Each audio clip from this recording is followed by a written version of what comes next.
चंद्रशेखर आजाद बोले, मेरी हत्या ही कर दो, सारा मर्ज ही खत्म हो जाएगा। नहीं जाने दिया चंद्रशेखर आजाद को पीड़ित परिवार के घर, वीडियो कॉल से ही हो सकी बात।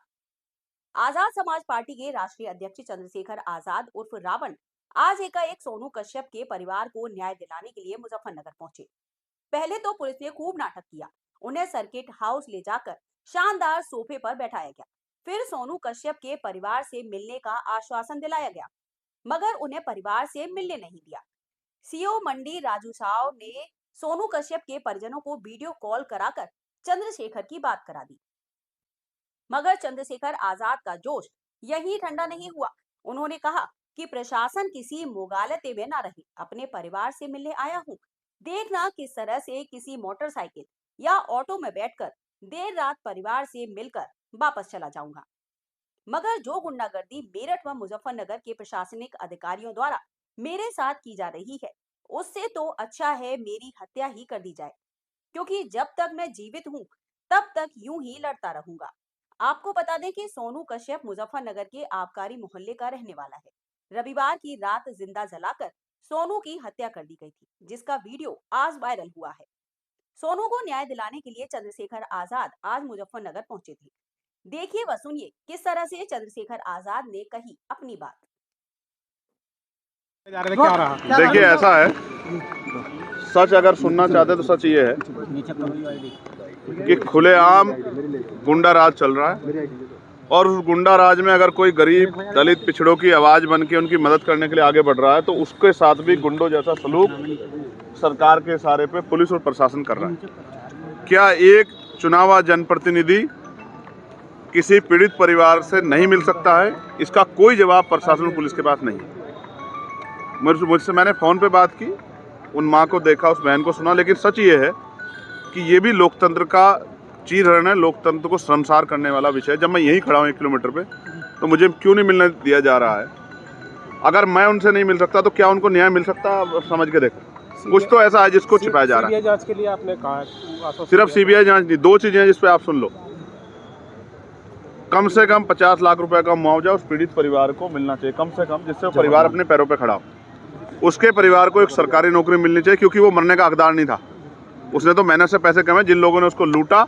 और अभी जब मैंने परिवार को वीडियो कॉल में देखा तो 4 लोग उसके साथ दिखाई दे रहे हैं। तो जब तक इस घटना की, इसको दूध का दूध पानी का पानी करने के लिए सीबीआई जांच नहीं होगी, तब तक पता नहीं लगेगा। और मैं आपके माध्यम से कहना चाह रहा हूँ, चाहे मेरठ की घटना हो या मुजफ्फरनगर की, ये दोनों घटनाएं, इन दोनों घटनाओं में जिस तरह का व्यवहार पुलिस का, प्रशासन का आम जनता के प्रति रहा है, उससे मैं ये मानता हूं कि ऐसी स्थिति में न्याय नहीं होगा। हम जल्द अपने साथियों से बात करके कमज़ोर वर्गों की पंचायत जो है, वो चाहे मुजफ्फरनगर में करें या मेरठ में करें, जब तक हमारी मांगें पूरी नहीं होगी हम उस पंचायत को चलाएंगे। ये पंचायत इसलिए होगी क्योंकि अगर वो हमें हमारे परिवार से नहीं मिलने देंगे तो हम अपने परिवारों को खुद अपने साथ बिठाकर उनके न्याय की लड़ाई को लड़ेंगे। आपने कहा कि आपसे बात हुई है पीड़ित परिवार ने, क्या कुछ कहा? क्या उसके परिवार के लोगों ने वो कुछ बताया? अपनी बात कह रहे थे, लेकिन उसके साथ उनकी आंखों से लगातार आंसू भी बह रहे थे, क्योंकि वो इस बात को भी कह रहे थे, जब हमारे प्रतिनिधि को हमसे मिलने नहीं दिया जा रहा है तो हमें न्याय कैसे मिलेगा? ये बात उनकी सही है। आप 300 मीटर से यहाँ से पकड़ लेगी पुलिस उनको। मैं कोई अपराधी हूँ? देखिए, 8-10 मर्डर कश्यप समाज के हो चुके हैं। 8-10 मर्डर आज तक सरकार वीडियो कॉलिंग पर आपकी बात हुई। एमपी साहब, आपने क्या वीडियो कॉल पे बात करना, क्या वो किसी दूसरे देश में जो वीडियो कॉल बात करवानी पड़ रही है? ये सरासर जो है लोकतंत्र की हत्या है, और ये सरासर किसी चीज को, किसी छिपाने का, उसको किसी दूसरी तरफ मोड़ने का प्रयास है। उनको पता है मैं जाऊंगा तो क्या होगा, जब मैं अपनी बहन का हाथ पकड़ूंगा तो उनको संबल प्रदान होगा, उनको हिम्मत प्रदान होगी, और वो जो बात फोन पे नहीं बता पाती, क्योंकि पुलिस के अधिकारी कर शायद वो मुझसे बता पाती। आपको पुलिस द्वारा रोका गया, आपने कहा सीधी गोली मार दो, क्या बात थी? देखिए, मैं ये कह रहा हूँ, आप मुझे मेरठ जाने से रोक रहे हैं, आप मुझे सोनू कश्यप के परिवार से मिलने से रोक रहे हैं, जो मेरा ही परिवार है।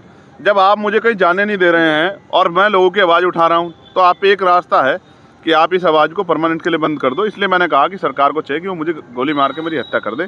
जब मैं ही नहीं रहूँगा, मैं जब तक रहूँगा मैं तो लड़ता रहूँगा। चाहे बुढ़ाने में आप जुल्म करोगे तो भी लड़ूंगा, जब आप यहाँ कश्यप समाज के 7-8 लोगों के मर्डर होंगे तो भी मैं लड़ूंगा, जब यहाँ कपसाड़ जैसी घटना होगी, जब हमारी माँ को मारा जाएगा तो भी मैं लड़ूंगा। तो एक ही तरीका है ना, अगर आप न्याय नहीं देना चाहते तो मेरी हत्या कर दो, आसान ये है। मैं जब तक जिंदा रहूँगा मैं तो लड़ता रहूँगा। तो आप मेरी हत्या कर दो, आपकी बहुत सारी मुसीबतें कम हो जाएंगी, या फिर आप मुख्यमंत्री जी से मैं कह रहा हूँ वो इस अन्याय को ख़त्म करें।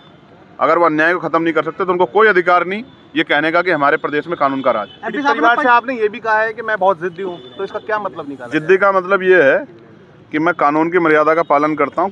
पुलिस के लोग कह रहे हैं कि वहाँ लॉ एंड ऑर्डर डिस्टर्ब हो जाएगा, तो हो सकता है रात को फिर आपसे मुलाकात हो। इस बार मुलाकात हो सकता है मोटरसाइकिल से हो या ऑटो से हो, किसी भी चीज़ से हो।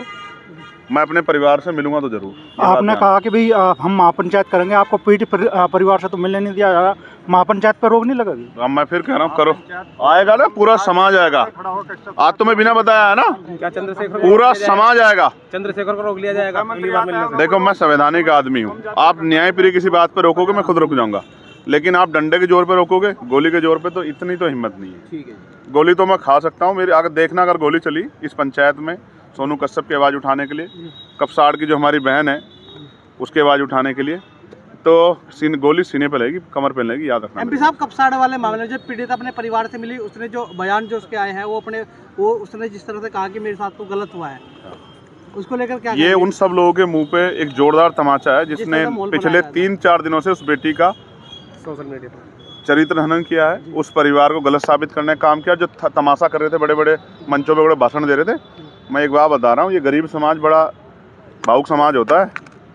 ये अगर इसने मन में ठान ली ना और अपने साथ जो अन्याय हो रहा है उसका बदला लेने की अपने मन में वो कर ली, तो बहुत सारे लोग बहुत सारे सदनों के दरवाजे नहीं देख पाएंगे, याद रखना मेरी बात को। ठीक है।